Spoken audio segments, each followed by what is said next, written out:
What's up, Ramblers? I know you want to get into today's podcast, but real quick, make sure you're keeping up by following Assistance HQ and Offsource HQ across all platforms, anywhere on all social medias, to keep up with all of the latest content, updates, exclusive, and everything else. And for business owners, visit offsource.tech for all of your office outsourcing needs, a virtual assistant for every occasion. All the links are in the bio, so go check them out right now. Now, here's your podcast.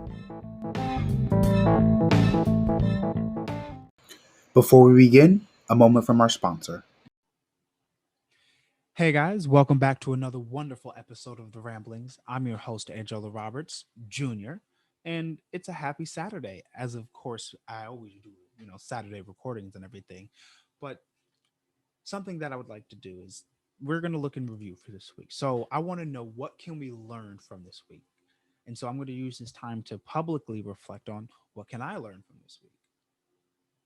So looking back while doing like the outline for the podcast and everything, I was thinking, what did I learn over this past week as we can now continue to ramp up business and really start going harder and everything. So if you listen to the other podcasts, like a lot of the updates that were going on, the companies that we're working with.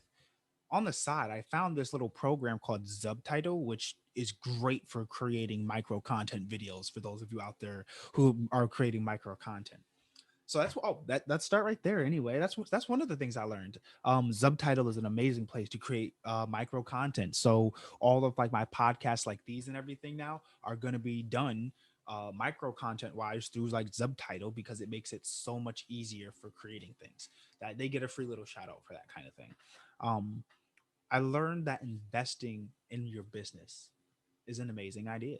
I mean, it sounds like stupid almost, but when you really think about a lot of small business owners and the level of investment that they put into their small business, it doesn't match what like they want out of it.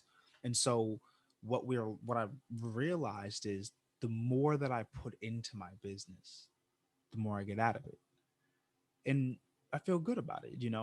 I've recently decided, like, come across this thing where I'm not come across, but decided to think that we need to establish hobbies again, because hobbies are the gateway to, businesses. And I'm sure I've said this in a previous podcast or something, but hobbies are the gateway to starting businesses. It's where you get good skills and everything. And so I feel like we just need to bring hobbies back to the Black community, because that's where people discover. You start meeting different people that you never thought you would have been friends with, because you have this one weird little thing in common, like whittling.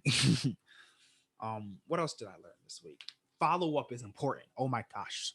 Following up is like super important, especially in the service business. I've got a call probably like Thursday or Friday, and I realized I dropped the ball on a referral, and I am not that kind of person. And I realized what happened. And it's 100% my fault. That is 100% my fault. But I realized I dropped the ball, and I dropped the ball bad. And so I emailed them and I reached out, and I just wanted to let them know, we get offered a free month. Ah, we haven't heard back or anything, but I did I did, apologize and offer up a free month of services and everything. I was completely embarrassed. Like we flopped on a referral. Like someone went out of their way to say, hey, let's give this person business. And I flopped on that. That was an L I took. And so I learned following up and organizing your follow-ups and making sure you're putting all of your information in your CRM. CRM optimization is very key. That's what I learned this week. I also learned, though, that at the end of the day, this is the numbers game. Period. Business is a numbers game. No matter how you look at it, business is about the numbers. And the most important number that matters right now and will forever matter and has always mattered in business is measured in years. It counts in years. The longer your business is in business, the more successful it is. And that's just like if there was a trend fact, because here's the super fact. I think it's like 80% of businesses don't last 5 years. So if your business starts going for 6, 7, 8, 9, 10, 11 years, That's a sign that it's successful. So the name of the game in business is years. That is why big companies win, because they're thinking 1, 2, 3, 4, 10 years down the line. You ever see a company saying, "Hey, we're gonna start construction in 2024," and you're thinking these old dudes probably won't even live that long. Well, they're thinking in 10, 14, 15-year terms because that's how life works. Things are coming anyway, so you might as well build for the long term. Why do you plan for the long term? Because if you're only planning for right now, you're only going to get by for right now. And sometimes you need to only plan for right now. That matters. That's very important. It's a skill some people don't have, being able to just live day by day, because it's going to happen at some point for some people. So it's a skill. However, it's still very, very, very important to plan for the future, planning 5 and 10 and 15 years ahead, because that's how life is played out.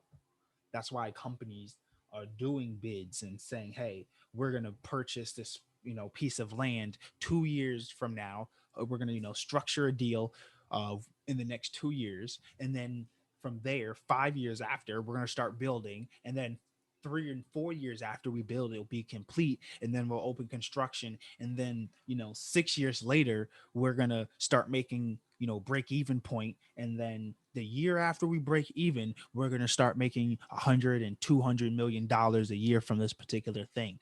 But it's going to take 16 years to get to that point." Now, I think I did the math right. I can't remember the numbers I said, but I'm sure it was 16 years or something like that, right?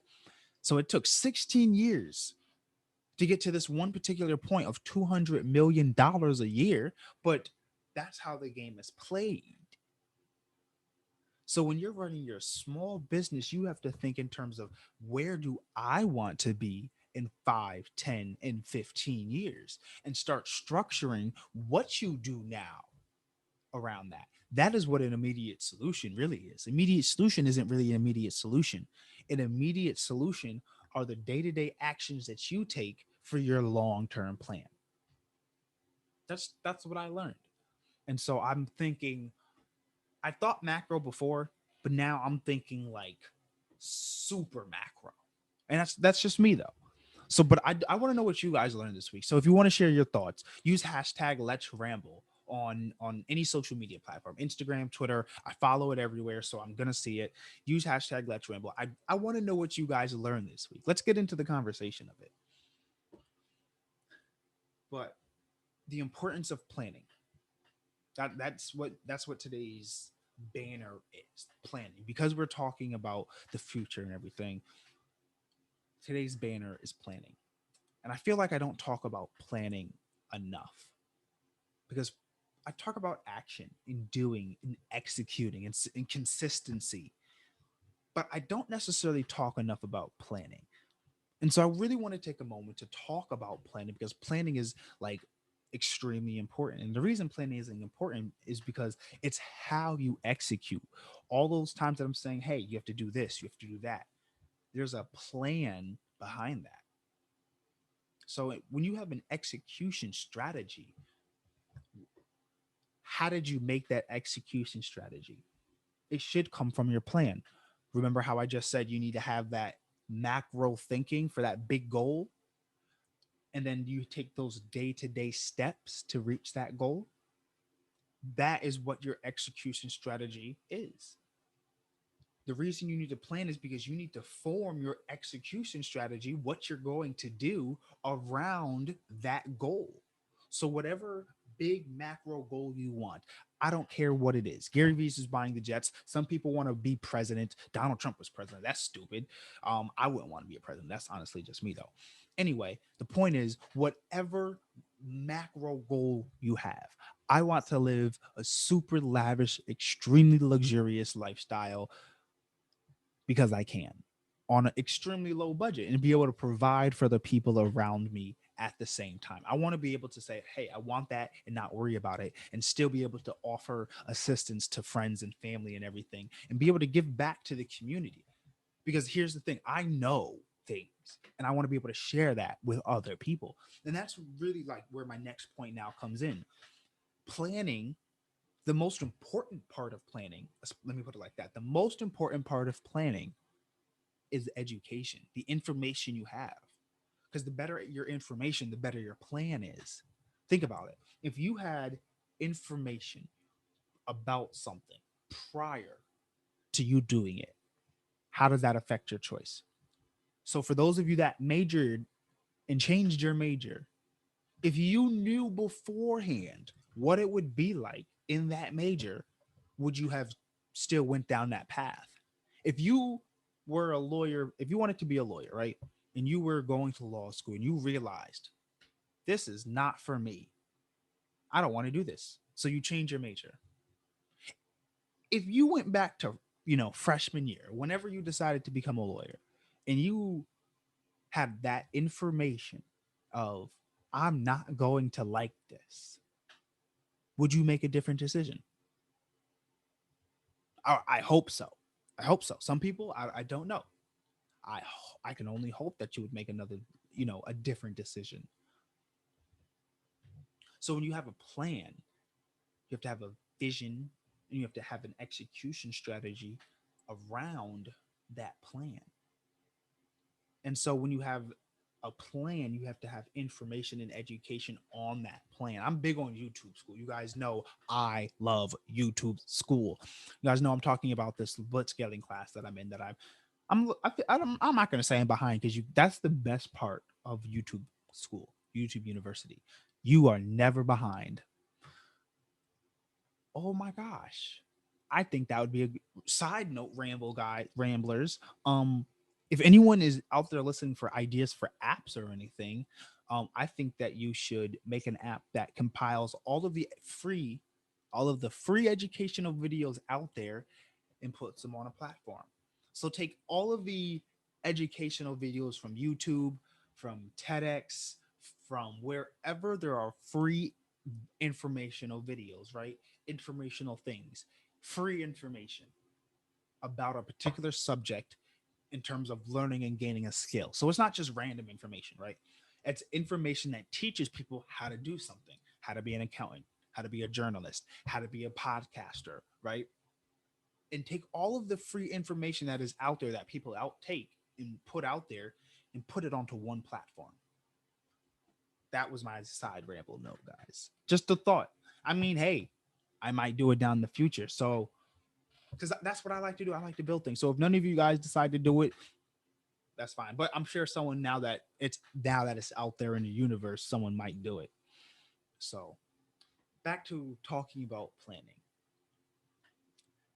The information of which you base your plan on is very important.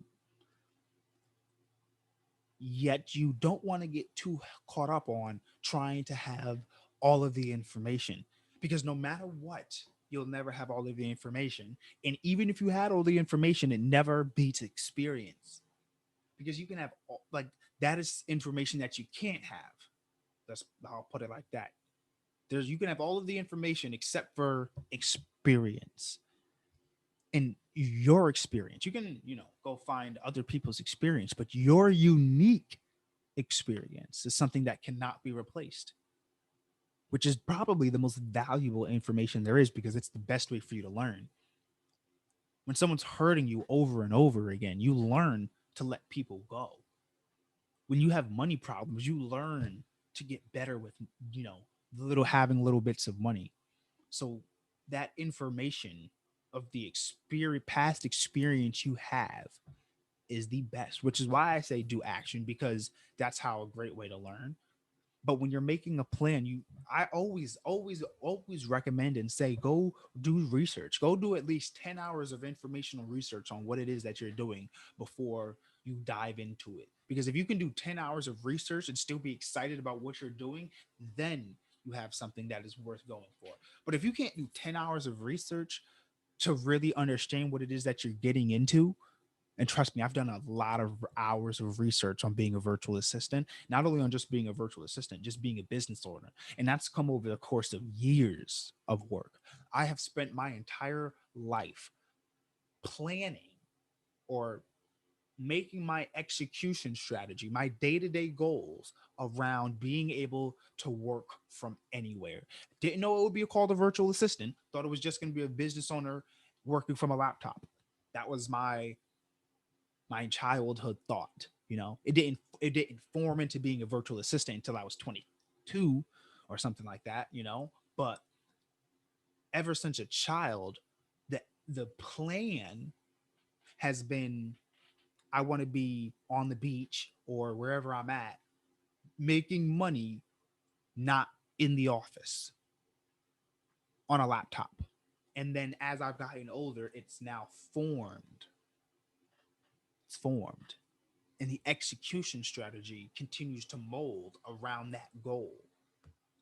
So planning is very important. And the information you have, it took, I don't know how many years, 10 years, X 10, 15 years for me to realize, hey, virtual assisting is the way to go.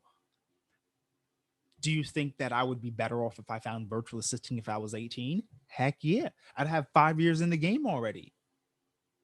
But I didn't. I tried other things. I tried doing custom sneakers. That went for a little bit. Tried doing websites. That went for a little bit. Tried doing property maintenance. That went for a little bit. Tried doing property management. That went for a little bit. Tried rapping. That went for a little bit and resurged. Media company coming soon. Anyway, so that's what I mean when I say you have to have a plan. You have to have the information behind it. So now that I have the information of being a virtual assistant, that is what I'm doing. And so it's not just about, you know, your career life. This planning trickles down to your personal life. You have to plan your personal. Where do you want to be on a personal basis? Because what knowledge and information do you have about yourself, about how the world is changing, about how you can better protect yourself, about what you want to do when you are older? How are you planning? What information do you have? And so that is the reason I bring boring people like financial advisors on the podcast, so that for you guys, the audience, to recognize and know and understand, hey, planning is important and I need to start now. It doesn't matter the age, because we already, if you've listened to the other podcasts, go check out the Brian Williams one. Um, if you already start early and have things in place early, it's one, much more beneficial for you in the health insurance sense or life insurance, because you're younger and healthier. It's going to cost cheaper. You don't want to be 40 years old with diabetes trying to get, insurance. It's not good for you. You want to start now. So we already know it's beneficial to start now. But if you don't have it and you are 40 with diabetes and everything and considering it, yes, go get it. Not everyone can afford it, but let's make priorities. Sometimes, like, we have to I live in a world of realities, right? It absolutely sucks that some people cannot afford to watch Netflix because they have to do other things. It's about priorities. So if you can't have Netflix, then you can't have Netflix. It sucks. But what are you going to do? If it was between Netflix and food, what's the decision? Oh, I can't have Netflix. So I'm not gonna I want Netflix, so I'm not gonna eat. Really? Is that what you're gonna do? By all means, that's fine. That's not my business. I don't care. But it's about the planning of things. So everyone's situation is different. So everyone has to do a different set of planning. Everyone has a different set of execution. Everyone has a different set of goals. The important part, though, is that your goals are for happiness. It's about your goals, not someone else's. They should make you happy. That's the important thing. And like I said, that's why I bring the financial advisors and the boring people up here and the resellers, because it's about having a plan and a strategy. And I understand that sometimes all of those big name people like Tony Robbins and Gary Vee and Robert Kiyosaki, it is so hard. What's going on? It is so hard to really connect with those kind of people because they're big name people. And so when you have, those large names saying, these are the paths to execution, this is what I did, and you're like, well, that's kind of hard, bro. You make like 10 million, $100 million a year. So that's why I bring on these financial advisors and everything like that, because they give you a closer sense of self. Like, oh, I can do that. It's really hard to see yourself doing what certain idols do, right? So if you were a music artist, it's really kind of hard to see yourself doing what Kanye West does. Yet there are thousands of music artists out there who don't get that kind of recognition, who only make 50, 60, 70, $80,000 a year. Think about that. You think that all of these artists and rappers and everyone out here are making millions and hundreds of thousands of dollars.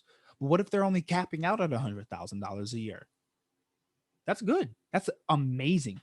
Even at 50,000, you are living your life. You are making music, right? You're spending your days making music, living your dream, and you're making 50,000. Yet you don't get that kind of recognition. So those are the kind of people that I like to bring on the show to show you what real success looks like. Because when you have it out the mud and then you bring it to what you're doing, it's not a lot, but it's more than what most people are doing because of where you started. Going from 1 to 10 is a 10 times scale versus going from 15 to 20. That's not even five. That's less than half. That's less than half. So what you did isn't, you don't even have 15 and you don't have 20. You have 10. But you started at 1, and that was way more than what someone else did. So you have to take your own accomplishments and focus on your own lane, which is again why I say I bring those people onto the podcast to give you a sense of realness, a sense of where the bar can actually be, where it's, I'm not making millions and millions of dollars from my fashion business or something. You feel me?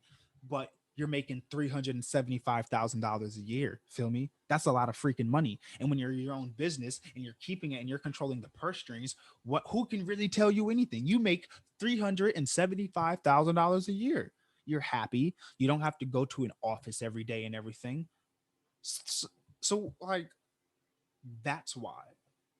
So you sometimes you have to just take it day by day, step by step, and execute your goal, because that's what is important. Executing your goals, making sure that you have that vision that you're aiming for, and that every single step, everything that you're doing is walking towards it. And sometimes you got to have milestones. When you have milestones, that's good. It makes the job easier.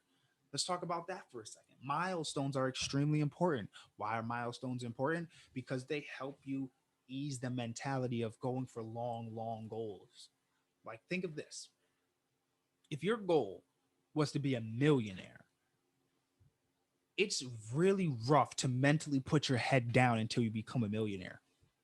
But what if you could mentally put your head down until you had like 10, $15,000?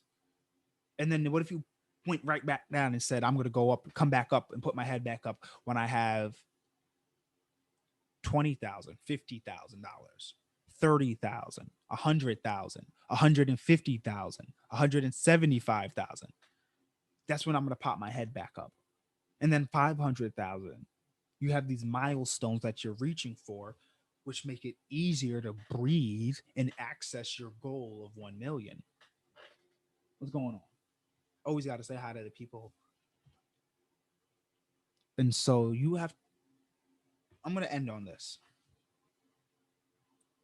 Those who are faithful in little things are faithful in large things. Because when you are able to do things on a small scale, you're able to do things on a big scale. And that's why I'm thankful for the path. That's why I'm thankful for the path that I've been on. Because things have been challenging for certain areas. And so those challenges in small times are what make it easier when you have challenges in big times.